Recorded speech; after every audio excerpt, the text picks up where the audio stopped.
ಸ್ನೇಹಿತರೆ ನಮಸ್ಕಾರ. Big boss ಅನ್ನುವಂತಹ ರಿಯಾಲಿಟಿ ಶೋನಲ್ಲಿ ಸಾಕಷ್ಟು ಜೋಡಿಗಳು ಈ ಹಿಂದೆ ನಾವು ನೋಡಿದ್ದೇವೆ. ಸಾಕಷ್ಟು ಜೋಡಿಗಳು ಬಿಗ್ ಬಾಸ್ನಲ್ಲಿ ತುಂಬ ಕ್ಲೋಸ್ ಆಗಿ ಇದ್ದರು. ಒಂದಷ್ಟು ಜನ ಬಿಗ್ ಬಾಸ್ ಕಾರ್ಯಕ್ರಮ ಮುಗಿಯುವಂಥ ಹೊತ್ತಿಗೆ ಆ ಜೋಡಿಗಳು ಎಲ್ಲೆಲ್ಲೋ ಹೋಗಿದ್ದಾರೆ, ಏನೇನೋ ಆಗಿದ್ದಾರೆ. ಅಂದರೆ ಬಿಗ್ ಬಾಸ್ ಕಾರ್ಯಕ್ರಮ ಮುಗಿಯೋದ್ರೊಳಗೇನೆ ಅವ್ರ ಸಂಬಂಧವೂ ಕೂಡ ಮುಗಿದು ಹೋಗಿದೆ. ಇನ್ನು ಕೆಲವ್ರದ್ದು ಹಾಗಲ್ಲ, ಬಿಗ್ ಬಾಸ್ ಮುಗಿದ ಮೇಲೂ ಕೂಡ ಆ ಸಂಬಂಧ ಗಟ್ಟಿಯಾಗಿದೆ. ಇನ್ನೂ ಕೆಲವ್ರದ್ದು ಇನ್ನೂ ವಿಚಿತ್ರ, ಬಿಗ್ ಬಾಸ್ ಮುಗಿದ ಬಳಿಕ ಅವರ ಸಂಬಂಧ ಗಟ್ಟಿಯಾಗುತ್ತೆ, ಮದುವೆ ಆಗುತ್ತೆ. ಆ ನಂತರ ಅವರಿಬ್ಬರ ನಡುವೆ ಭಿನ್ನಾಭಿಪ್ರಾಯ ಬರುತ್ತೆ, ಅವರು ದೂರ ದೂರ ಆಗ್ತಾರೆ. ಈ ರೀತಿ ಸಾಕಷ್ಟು ಬೇರೆ ಬೇರೆ ರೀತಿಯಾದಂಥ ಘಟನೆಗಳು ಬಿಗ್ ಬಾಸ್ನಿಂದ ನಡೆದಿದ್ದಾವೆ, ನಡೀತಾ ಇದ್ದಾವೆ, ನಡಿಬಹುದು ಮುಂದೆನೂ ಕೂಡ. ಇದೇ ರೀತಿ ಈಗ ಒಂದು ಘಟನೆಯೂ ಕೂಡ ನಡೀತಾ ಇದೆ. ಈಗ ಒಂದು ಲವ್ ಸ್ಟೋರಿಯೂ ಕೂಡ ನಡೀತಾ ಇದೆ. ಬಿಗ್ ಬಾಸ್ ಮನೆಯ ಒಳಗಡೆ 2-3 ಲವ್ ಸ್ಟೋರಿಗಳು ನಡೀತಾ ಇತ್ತು. ಅದರಲ್ಲಿ ಒಂದು ಲವ್ ಸ್ಟೋರಿಗೆ ಈಗ ಸದ್ಯಕ್ಕೆ ಬ್ರೇಕ್ ಬಿದ್ದಿದೆ. ಕಾರಣ, ಅದರಲ್ಲಿ ಹುಡುಗ ಈಗಾಗಲೇ ಹೊರಗಡೆ ಹೋಗಿದ್ದಾನೆ. ಅದೇ ಐಶ್ವರ್ಯ ಮತ್ತು ಈ ಶಿಶಿರ್ ನಡುವೆ ನಡೀತಿದ್ದಂತಹ ಗುಟ್ಟಾದಂತಹ ಲವ್ ಸ್ಟೋರಿ. ಹೌದು, ಇವರದು ಆರಂಭದಲ್ಲಿ ಗುಟ್ಟಿರಲಿಲ್ಲ, ರಟ್ಟೆ ಆಗಿತ್ತು. ಒಂದು ಹಂತದ ಲಜ್ಜೆಗೆಟ್ಟಂತಹ ರೀತಿಯಲ್ಲಿ ಇವರಿಬ್ಬರು ಕೂಡ ವರ್ತನೆಯನ್ನು ಮಾಡ್ತಿದ್ರು. ರೊಮ್ಯಾನ್ಸ್ ಏನು, ಯಾವಾಗಲೂ ಅಂಟ್ಕೊಂಡಿರೋದೇನೋ, ತೀರಾ ಅತಿಯಾದಂತಹ ವರ್ತನೆಯನ್ನು ಮಾಡ್ಕೊಂಡಿದ್ರು. ಯಾವಾಗ ಸುದೀಪ್ ಹಿಗ್ಗಾಮುಗ್ಗ ಜಾಡಿಸಿದ್ರು, ಅದಾದ ಬಳಿಕ ಸ್ವಲ್ಪ ಬದಲಾದರು. ಆದರೆ ಇನ್ನೊಂದು ಜೋಡಿ ಮಾತ್ರ ತುಂಬ ಶಿಸ್ತಾಗಿ, ತುಂಬ ನೀಟಾಗಿ ತಮ್ಮ ಈ ಸಂಬಂಧವನ್ನು ಮುನ್ನಡೆಸ್ಕೊಂಡು ಹೋಗ್ತಾ ಇದೆ. ಎಲ್ಲೂ ಕೂಡ ತಪ್ಪಿದಂತಹ ನಿರ್ಧಾರವನ್ನು ಅಥವಾ ತಪ್ಪಿ ಮಾತನಾಡೋದಿರ್ಬೋದು, ಅಥವಾ ತಪ್ಪಿ ಎಲ್ಲೂ ಕೂಡ ಕೈ ಹಿಡ್ಕೊಳ್ಳೋದು ಅಥವಾ ಬೇರೆ ರೀತಿಯಾದಂಥ ವರ್ತನೆ ಮಾಡೋದು, ಡೀಸೆನ್ಸಿಯನ್ನು ಬಿಟ್ಟು ಒಂದು ಲೈನ್ ಏನು ಹಾಕ್ಕೊಂಡಿದ್ದಾರೋ ಆ ಲೈನನ್ನು ಕ್ರಾಸ್ ಮಾಡದೆ ತುಂಬ ಎಚ್ಚರಿಕೆಯಿಂದ ತಮ್ಮ ಈ ಪ್ರೀತಿಯನ್ನು ಮುಂದುವರಿಸ್ಕೊಂಡು ಹೋಗ್ತಿದ್ದಾರೆ. ಅದು ಸ್ನೇಹ ಕೂಡ ಇರ್ಬೋದು, ಅಥವಾ ಸ್ನೇಹದ ನೆಕ್ಸ್ಟ್ ಪಾರ್ಟ್ ಕೂಡ ಇರ್ಬೋದು. ಬಟ್ಟು ಸಾಕಷ್ಟು ಜನ ಇಂಥದ್ದೊಂದು ಅನುಮಾನನೂ ಕೂಡ ವ್ಯಕ್ತಪಡಿಸಿದ್ರು ಆರಂಭದಿಂದನೂ ಕೂಡ. ಭವ್ಯಗೆ ತ್ರಿವಿಕ್ರಮ್ ಮೇಲಿರುವಂಥದ್ದು, ತ್ರಿವಿಕ್ರಮ್ಗೆ ಭವ್ಯ ಮೇಲಿರುವಂಥದ್ದು ಒಂದು ರೀತಿಯಾದಂತಹ ಕಾಳಜಿ ಮಾತ್ರವಲ್ಲ, ಪ್ರೀತಿ ಕೂಡ ಇದೆ ಅನ್ನೋದು. ಅದನ್ನು ಈಗ ತ್ರಿವಿಕ್ರಮ್ ನೇರವಾಗಿ ಹೇಳಿದ್ದಾರೆ. ಅದನ್ನು ಎಷ್ಟು ಜನ ಅಬ್ಸರ್ವ್ ಮಾಡಿದಾರೋ ಅಬ್ಸರ್ವ್ ಮಾಡಿಲ್ಲೋ ಗೊತ್ತಿಲ್ಲ. ಬಟ್ ನಿನ್ನೆ ಅದನ್ನು ಶುಕ್ರವಾರದ ಎಪಿಸೋಡ್ನಲ್ಲಿ ಅದನ್ನು ಬಹಿರಂಗಪಡಿಸಿದ್ದಾರೆ. ಬಹಿರಂಗವಾಗಿ ಹೇಳಿದ್ದಾರೆ ತ್ರಿವಿಕ್ರಮ್ ಭವ್ಯ ಎದುರುಗಡೆ. ಇದನ್ನು ಎಷ್ಟು ಜನ ಅಬ್ಸರ್ವ್ ಮಾಡಿದ್ರು ಗೊತ್ತಿಲ್ಲ. ಅದನ್ನು ನಾನಂತೂ ಅಬ್ಸರ್ವ್ ಮಾಡಿ ನಿಮ್ಮ ಮುಂದೆ ಇಡ್ತಾ ಇದ್ದೀನಿ. ಅದೇನು ಹೇಳ್ತಾ ಹೋಗ್ತೀನಿ ನೋಡಿ. ಸ್ನೇಹಿತರೆ, ಅದಕ್ಕಿಂತ ಮುಂಚೆ ನೀವು ಇನ್ನೂ ಕೂಡ ನಮ್ಮ ಚಾನಲನ್ನು ಸಬ್ಸ್ಕ್ರೈಬ್ ಮಾಡಿಲ್ಲ ಅಂದರೆ ದಯವಿಟ್ಟು ಕೂಡಲೇ ಸಬ್ಸ್ಕ್ರೈಬ್ ಮಾಡಿ. ಜೊತೆಗೆ ಕೊನೆಯವರೆಗೆ ಈ ಸ್ಟೋರಿಯನ್ನು ನೋಡಿ ನಂತರ ನಿಮ್ಮ ಅಭಿಪ್ರಾಯವನ್ನು ಕಮೆಂಟ್ ಮಾಡಿ ತಿಳಿಸಿ. ಹಾಗೆಯೇ ನೀವಿನ್ನೂ ಕೂಡ ಬೆಲ್ಲೈಕನನ್ನು ಪ್ರೆಸ್ ಮಾಡಿಲ್ಲ ಅಂದರೆ ಬೆಲ್ಲೈಕನನ್ನು ಪ್ರೆಸ್ ಮಾಡಿ. ಯಾಕಂತ ಹೇಳಿದ್ರೆ ಸ್ಟೋರಿಗಳ ನೋಟಿಫಿಕೇಷನ್ ನಿಮಗೆ ಬರಬೇಕು ಅಂತ ಹೇಳಿದ್ರೆ ಬೆಲ್ಲೈಕನನ್ನು ಪ್ರೆಸ್ ಮಾಡಿರಬೇಕಾಗುತ್ತೆ. ಈಗ ವಿಚಾರಕ್ಕೆ ಬರೋದಾದರೆ, ನಾನು ಆರಂಭದಲ್ಲೇ ಹೇಳಿದಂತೆ ಬಿಗ್ ಬಾಸ್ನಲ್ಲಿ ಸಾಕಷ್ಟು ಜೋಡಿಗಳು ಬಂದಿದ್ದಾವೆ. ಆ ಜೋಡಿಗಳು ಏನೇನಾಗಿದ್ದಾವೆ ಏನೋ ಇಲ್ಲ, ಅದು ಕೂಡ ಇತಿಹಾಸ, ಪುನಃ ಅದನ್ನು ಹೇಳೋದು ಬೇಡ. ಆದರೆ ಈಗ ನಾನು ನೇರವಾಗಿ ವಿಚಾರಕ್ಕೆ ಬರೋದಾದರೆ, ನಾನಿವಾಗ ಮಾತನಾಡ್ತಿರುವಂಥದ್ದು ತ್ರಿವಿಕ್ರಮ್ ಮತ್ತು ಭವ್ಯ ಕುರಿತಾದಂಥ ವಿಚಾರ. ತ್ರಿವಿಕ್ರಮ್ ಮತ್ತು ಭವ್ಯ ಇಬ್ಬರು ಕೂಡ ಸೀರಿಯಲ್ ಇಂಡಸ್ಟ್ರಿಯಿಂದನೇ ಬಂದವರು. ಇಬ್ಬರಿಗೂ ಕೂಡ ಬಣ್ಣದ ಲೋಕದ ನಂಟಿದೆ. ಇಬ್ಬರಿಗೂ ಕೂಡ ಪರಿಚಯ ಇದೆ. ಅಂದರೆ ಹಾಯ್ ಬಾಯ್ ಅನ್ನುವಂತಹ ಸ್ನೇಹ ಇದೆ, ಪರಿಚಯ ಇದೆ. ಬಟ್ ಆದರೆ ಎಲ್ಲೂ ಕೂಡ ಇವರು ಹೆಚ್ಚು ಹೊತ್ತುಗಳ ಕಾಲ ಮಾತನಾಡಿರಲಿಲ್ಲ, ಎಲ್ಲೂ ಕೂಡ ಹೆಚ್ಚು ಒಟ್ಟಿಗಿರಲಿಲ್ಲ. ಯಾವುದೇ ಕಾರ್ಯಕ್ರಮ, ಯಾವುದೇ ಸೀರಿಯಲ್ ಈ ರೀತಿ ಎಲ್ಲೂ ಕೂಡ ಒಟ್ಟಿಗಿರಲಿಲ್ಲ. ಆದರೆ ಇಬ್ಬರ ನಡುವೆ ಒಂದು ಉತ್ತಮವಾದಂಥ ಸ್ನೇಹ ಇಲ್ಲಿಗೆ ಬಂದ ಮೇಲೆ ಶುರುವಾಯಿತು, ಆರಂಭದಿಂದನೇ. ಅದನ್ನು ಇನ್ಫ್ಯಾಕ್ಟು ಒಂದು 3 ದಿನಗಳ ಹಿಂದೆ ಭವ್ಯ ಒಂದು ಸ್ಟೋರಿ ರೂಪದಲ್ಲಿ ತ್ರಿವಿಕ್ರಮ್ ಎದುರುಗಡೆ ಹೇಳ್ತಾರೆ. ಒಬ್ಬರು ಸ್ಪರ್ಧಿ ಬಿಗ್ ಬಾಸ್ ಮನೆಗೆ ಬರ್ತಾರೆ. ಆಕೆ ತುಂಬ ಪಾಪದ ಹುಡುಗಿ, ಹಾಗೆ ಹೀಗೆ ಅಂತೇಳಿ ತನ್ನ ಬಗ್ಗೆ ತಾನೇ ಹೇಳ್ತಾ ಒಂದಷ್ಟು ವಿಚಾರಗಳನ್ನು ಹೀಗೆ ಉಲ್ಲೇಖ ಮಾಡ್ತಾ ಹೋಗ್ತಾರೆ. ಆ ಸಂದರ್ಭದಲ್ಲಿ ಹೇಗೆ ತ್ರಿವಿಕ್ರಮ್ ಜೊತೆಗಿನ ಸ್ನೇಹ ಶುರುವಾಯಿತು ಅನ್ನೋದನ್ನು ಕೂಡ ಆಕೆ ಮಾರ್ಮಿಕವಾಗಿ ಹೇಳ್ತಾರೆ. ತ್ರಿವಿಕ್ರಮ್ಗೆ ಅದನ್ನು ಅರ್ಥ ಮಾಡಿಸ್ತಾರೆ. ಇವತ್ತಿಗೆ ತ್ರಿವಿಕ್ರಮ್ ಭವ್ಯ ಒಬ್ರನ್ನೊಬ್ಬರು ಬಿಟ್ಟುಕೊಡದಂತಹ ರೀತಿಯಲ್ಲಿ ಸ್ನೇಹವನ್ನು ಬೆಳೆಸ್ಕೊಂಡ್ಬಿಟ್ಟಿದ್ದಾರೆ. ಅಂದರೆ ಅಷ್ಟು ಗಟ್ಟಿಯಾಗಿದೆ ಇವರ ಸ್ನೇಹ ಇವತ್ತಿನ ಮಟ್ಟಿಗೆ. ಆದರೆ ಇವರ ಸ್ನೇಹ ಎಲ್ಲೂ ಕೂಡ ಎಲ್ಲೆಯನ್ನು ಮೀರಿಲ್ಲ ಅನ್ನೋದನ್ನು ಕೂಡ ನಾವು ಅರ್ಥ ಮಾಡ್ಕೊಳ್ಳೇಬೇಕು. ಯಾಕಂತ ಹೇಳಿದ್ರೆ ಬಿಗ್ ಬಾಸ್ ಮನೆಯಲ್ಲಿ ಇರುವಷ್ಟು ದಿನವೂ ಕೂಡ ತುಂಬ ತುಂಬ ಸ್ಮೂತಾಗಿಯೇ ತಮ್ಮ ಈ ಸಂಬಂಧವನ್ನು, ರಿಲೇಷನ್ಶಿಪ್ಪನ್ನು ಹ್ಯಾಂಡಲ್ ಮಾಡ್ಕೊಂಡು ಬಂದಿದ್ದಾರೆ. 2-3 ಸಲ ಕಿಚ್ಚ ಸುದೀಪ್ ಅವರು ಕಾಲು ಎಳೆದರೂ ಕೂಡ ಇಲ್ಲಿ ಭವ್ಯ ಅದನ್ನು ತುಂಬ ಲೈಟಾಗಿ ಸ್ವೀಕರಿಸ್ತಾರೆ, ತುಂಬ ನೀಟಾಗಿ ಹ್ಯಾಂಡಲ್ ಮಾಡ್ತಾರೆ. ಇನ್ಫ್ಯಾಕ್ಟ್ ತ್ರಿವಿಕ್ರಮ್ ಕೂಡ. ಇನ್ನು ಇವರಿಬ್ಬರಿಗೂ ಕೂಡ ನೃತ್ಯ ಮಾಡುವಂಥ ಅವಕಾಶ ಸಿಕ್ಕಾಗಲೂ ಕೂಡ ಇವರಿಬ್ಬರ ಬಾಡಿ ಲ್ಯಾಂಗ್ವೇಜೇ ಹೇಳ್ತಾ ಇತ್ತು, ಇವರದು ಕೇವಲ ಸ್ನೇಹ ಅಲ್ಲ, ಇವರ ನಡುವೆ ಇರುವಂಥದ್ದು ಕೇವಲ ಸ್ನೇಹ ಮಾತ್ರವಲ್ಲ, ಸ್ನೇಹವನ್ನು ಮೀರಿದಂತಹ ಬಾಂಧವ್ಯ ಇವರ ಮನಸ್ಸಿನಲ್ಲಿ ಬೆಳೆದಾಗಿದೆ. ಇವರ ಕಣ್ಣಲ್ಲಿ ಪ್ರೀತಿ ಇದೆ, ಇವರ ಮನಸ್ಸಿನಲ್ಲಿ ಒಂದು ಹೇಳಲಾಗದಂಥ ಭಾವನೆ ಇಬ್ಬರಲ್ಲೂ ಕೂಡ ಇದೆ ಅನ್ನೋದು ಸ್ಪಷ್ಟವಾಗಿ ಗೊತ್ತಾಗ್ತಾಯಿತ್ತು. ಇನ್ನು ಟಾಸ್ಕ್ ವಿಚಾರದಲ್ಲೂ ಕೂಡ ಹಾಗೆ.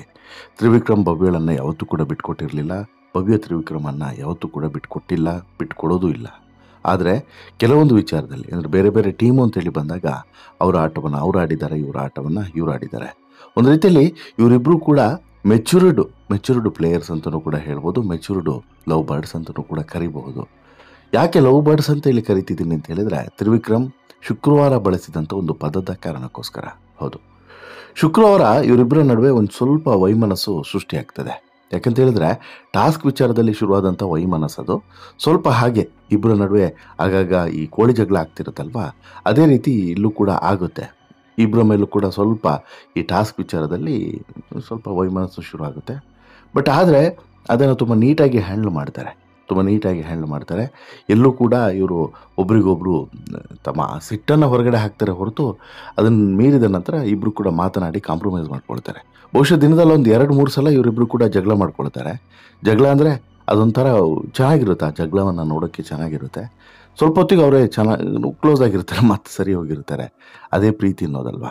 ಪ್ರೀತಿ ಇದ್ದವ್ರ ಮೇಲೆ ತಾನೇ ಈ ರೀತಿ ಜಗಳ ಮಾಡೋಕ್ಕೆ ಸಾಧ್ಯ, ಸಿಟ್ಟು ಬರೋದಕ್ಕೆ ಸಾಧ್ಯ. ಅದೇ ರೀತಿ ಅಂದರೆ ನಿಜವಾದಂಥ ಪ್ರೀತಿ ಇಲ್ಲಿದೆ ಅನ್ನೋದಕ್ಕೆ ಸಾಕ್ಷಿ ಇದು ಅಂತೇಳಿ ನಾನು ಹೇಳ್ತಾ ಇರುವಂಥದ್ದು. ಇವರಿಬ್ಬರು ಆಗಾಗ ಕಿತ್ತಾಡ್ತಾರೆ, ಅಷ್ಟೇ ಬೇಗ ಒಂದಾಗ್ತಾರೆ. ಶುಕ್ರವಾರನೂ ಕೂಡ ಹಾಗೆ ಆಗಿದೆ ಈ ಟಾಸ್ಕ್ ವಿಚಾರದಲ್ಲಿ. ಅದು ಕೂಡ ಈ ಲಕ್ಸುರಿ ಬಜೆಟ್ನ ಟಾಸ್ಕ್ ವಿಚಾರದಲ್ಲಿ ಇಬ್ಬರು ನಡುವೆ ಚೂರು ವೈಮನಸ್ಸು ಸೃಷ್ಟಿ ಆಗ್ತದೆ. ಆ ಸಂದರ್ಭದಲ್ಲಿ ಭವ್ಯ ತ್ರಿವಿಕ್ರಮ್ ಮೇಲೆ ಕೋಪಗೊಳ್ತಾರೆ. ತ್ರಿವಿಕ್ರಮ್ ಹೇಳಿದಂಥ ಮಾತು ಭವ್ಯಗೆ ಥ್ರೆಟ್ ಮಾಡುತ್ತೆ.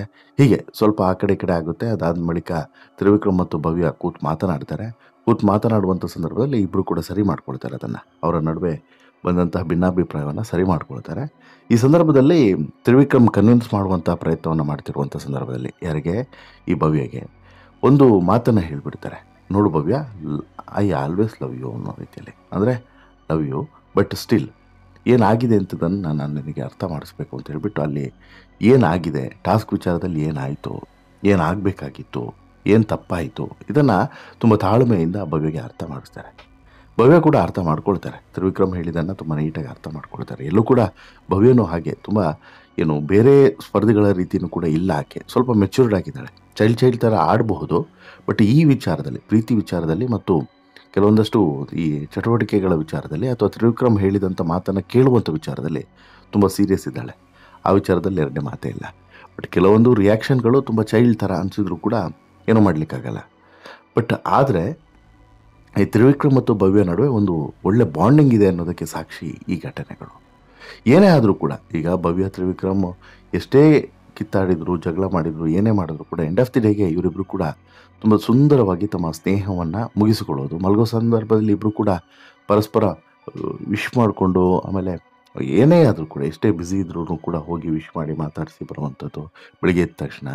ಆಮೇಲೆ ಸಮಯ ಸಿಕ್ಕಾಗ ಇಬ್ಬರು ಕೂಡ ಒಟ್ಟಿಗೆ ವರ್ಕೌಟ್ ಮಾಡುವಂಥದ್ದು, ಒಟ್ಟಿಗೆ ಇರುವಂಥದ್ದು ಎಲ್ಲದೂ ಕೂಡ ಕರೆಕ್ಟ್. ಬಟ್ ಎಲ್ಲೂ ಕೂಡ ನಾನು ಮತ್ತೆ ಹೇಳ್ತಿದ್ದೀನಿ, ಇವರಿಬ್ಬರು ಪ್ರೀತಿ ಮಾಡ್ತಿದ್ದಾರೆ ಅಥವಾ ಇವರಿಬ್ಬರು ಕೂಡ ಪ್ರೀತಿಯಲ್ಲಿ ಬಿದ್ದಿದ್ದಾರೆ ಅನ್ನೋದಕ್ಕೆ ಸಾಕ್ಷಿ ಆಗೋ ರೀತಿಯಲ್ಲೋ, ಅಥವಾ ಈ ಫ್ಯಾಮಿಲಿ ಶೋ ಆಗಿರೋದನ್ನ ಬಿಗ್ ಬಾಸ್ ಫ್ಯಾಮಿಲಿ ಮಂದಿ ನೋಡೋಕ್ಕೆ ಅಸಹ್ಯ ಪಡುವ ರೀತಿಯಲ್ಲೋ ಒಬ್ರಿಗೊಬ್ರು ಯಾವತ್ತೂ ಕೂಡ ಇರಲಿಲ್ಲ, ತುಂಬ ಕಡಿಮೆ. ಆಮೇಲೆ ಪ್ರೀತಿಯನ್ನು ಕೂಡ ಇಬ್ಬರು ಕೂಡ ಯಾವತ್ತೂ ಆ ರೀತಿ ವ್ಯಕ್ತಪಡಿಸಿಲ್ಲ ಇವರು ಬಹಿರಂಗವಾಗಿ. But for the first time ಶುಕ್ರವಾರ ಲವ್ ಯು ಅನ್ನುವಂಥ ಪದವನ್ನು ತ್ರಿವಿಕ್ರಮ್ ಭವ್ಯಗೆ ಬಳಸೋದ್ರ ಮೂಲಕ ಅದನ್ನು ಭವ್ಯ ಅಷ್ಟು ಸೀರಿಯಸ್ ಆಗಿ ತಗೊಳ್ಕೊಂಡಿಲ್ಲ ಆ ಸಂದರ್ಭದಲ್ಲಿ. ಅಂಥ ಒಳ್ಳೆ ಪದ ಅದು. ಬಟ್ ಭವ್ಯ ಅದನ್ನು ಅಲ್ಲಿಗೆ ಬಿಟ್ಟುಬಿಟ್ರು. ಅಂದರೆ ಅವ್ರು ಬೇರೆ ಹೀಟ್ ಆಫ್ ದಿ ಮೂಮೆಂಟ್ ಆಗಿರೋದ್ರಿಂದ ಸೊ ದಟ್ ಅಲ್ಲಿಗೆ ಬಿಟ್ಟಿದ್ದಾರೆ. ಸ್ಟಿಲ್ಲು ತ್ರಿವಿಕ್ರಮ್ ಹೇಳಿರುವಂಥ ಈ ಲವ್ ಯು ಪದ ಇದೆಯಲ್ಲ, ಇದರ ಹಿಂದೆ ಸಾಕಷ್ಟು ಅರ್ಥಗಳಿದ್ದಾವೆ. ಇವರಿಬ್ಬರ ನಡುವೆ ಪ್ರೀತಿ ಇದೆ ಅನ್ನೋದಕ್ಕೆ ಸಾಕ್ಷಿ ಇದು. ಬಿಗ್ ಬಾಸ್ ಮನೆಯಿಂದ ಹೊರಗಡೆ ಹೋದ ಬಳಿಕ ಈ ಪ್ರೀತಿ ಉಳಿಯುತ್ತಾ, ನಂತರ ಈ ಪ್ರೀತಿಗೆ ಮತ್ತಷ್ಟು ನೀರೆರೆದು ಪೋಷಣೆಯನ್ನು ಮಾಡ್ತಾರೆ, ಅಥವಾ ಇಲ್ಲಿಗೆ ಅದು ಅಂತ್ಯವಾಗುತ್ತೆ, ಬಿಗ್ ಬಾಸ್ ಮನೆಗೆ ಅಷ್ಟೇ ಸೀಮಿತ ಆಗುತ್ತೋ ಗೊತ್ತಿಲ್ಲ. ಬಟ್ ತ್ರಿವಿಕ್ರಮ್ ಭವ್ಯವನ್ನು ಪ್ರೀತಿಸ್ತಿರೋದು ಮಾತ್ರ ಸತ್ಯ ಅನ್ನೋದನ್ನು ಅವರ ಬಾಯಿ ತಪ್ಪಿ ಹೇಳಿಬಿಟ್ಟಿದ್ದಾರೆ. ಇದನ್ನು ಎಷ್ಟು ಜನ ಕೇಳಿಸ್ಕೊಂಡಿದ್ದಾರೋ, ಎಷ್ಟು ಜನ ಬಿಟ್ಟಿದ್ದಾರೋ ಗೊತ್ತಿಲ್ಲ. ಬಟ್ ನಾನಂತೂ ಅದನ್ನು ಕೇಳಿಸ್ಕೊಂಡು ಒಂದು 50 ಸಲ ರಿಪೀಟ್ ಮಾಡಿ ನೋಡಿದ್ದೀನಿ, ಹೌದಾ ಅಂತೇಳಿ. ಆದಮೇಲೆ ರಿಪೀಟ್ ಆದಮೇಲೆ ಪುನಃ ಜಿಯೋ ಸಿನಿಮಾದಲ್ಲಿ ಬರುವಂಥ ಎಪಿಸೋಡನ್ನು ಮತ್ತೆ ನೋಡಿ ಕನ್ಫರ್ಮ್ ಮಾಡಿಕೊಂಡು ಲವ್ ಯು ಅನ್ನೋಂಥ ಪದವನ್ನೇ ಬಳಕೆ ಮಾಡಿರೋದು ಅಂತೇಳಿ ಸ್ಪಷ್ಟವಾಗಿ ಗೊತ್ತಾದ ಬಳಿಕನೇ ಈ ಸ್ಟೋರಿಯನ್ನು ಮಾಡ್ತಿರೋದು. ಸೊ ದಟ್ಟು ಇಲ್ಲಿ ಭವ್ಯಗೆ ತ್ರಿವಿಕ್ರಮ್ ಲವ್ ಯು ಅಂತೇಳಿ ಹೇಳಾಗಿದೆ. ಅದು ಯಾವ ರೀತಿಯಾದಂಥ ಲವ್ ಯು ಅದನ್ನು ಮಾತ್ರ ನೀವು ಕಾದು ನೋಡಲೇಬೇಕು. ನಿಮಗೆ ಅನಿಸುತ್ತೆ ಸ್ನೇಹಿತರೆ, ಈ ಸುಂದರ ಜೋಡಿಯ ಬಗ್ಗೆ ನಿಮ್ಮ ಅಭಿಪ್ರಾಯ ಏನು? ದಯವಿಟ್ಟು ಕಮೆಂಟ್ ಮಾಡಿ ತಿಳಿಸಿ. ಜೊತೆಗೆ ಎಲ್ಲವೂ ಕೂಡ ಈಗ ನೆಗೆಟಿವ್ ಆಗಿ ನೋಡಿದ್ರೆ ಪ್ರತಿಯೊಂದು ಕೂಡ ನೆಗೆಟಿವ್ ಆಗೇ ಕಾಣಿಸುತ್ತೆ, ಪಾಸಿಟಿವ್ ಆಗಿ ನೋಡಿದ್ರೆ ಪಾಸಿಟಿವ್ ಆಗಿ ಕಾಣಿಸುತ್ತೆ. ಅದು ನಮ್ಮ ಮನಸ್ಸು ಮತ್ತು ನಮ್ಮ ಆಲೋಚನೆಗೆ ಬಿಟ್ಟಿದ್ದು. ನಿಮ್ಮ ಅಭಿಪ್ರಾಯವನ್ನು ನೀವು ಕಮೆಂಟ್ ಮಾಡಿ ತಿಳಿಸಿ. ಜೊತೆಗೆ ಈ ಸ್ಟೋರಿ ಇಷ್ಟ ಆಯಿತು ಅಂತ ಹೇಳಿದ್ರೆ ಲೈಕ್ ಮಾಡಿ, ಶೇರ್ ಮಾಡಿ, ಚಾನಲ್ಗೆ ಸಬ್ಸ್ಕ್ರೈಬ್ ಆಗೋದನ್ನು ಮರಿಬೇಡಿ. ಧನ್ಯವಾದ.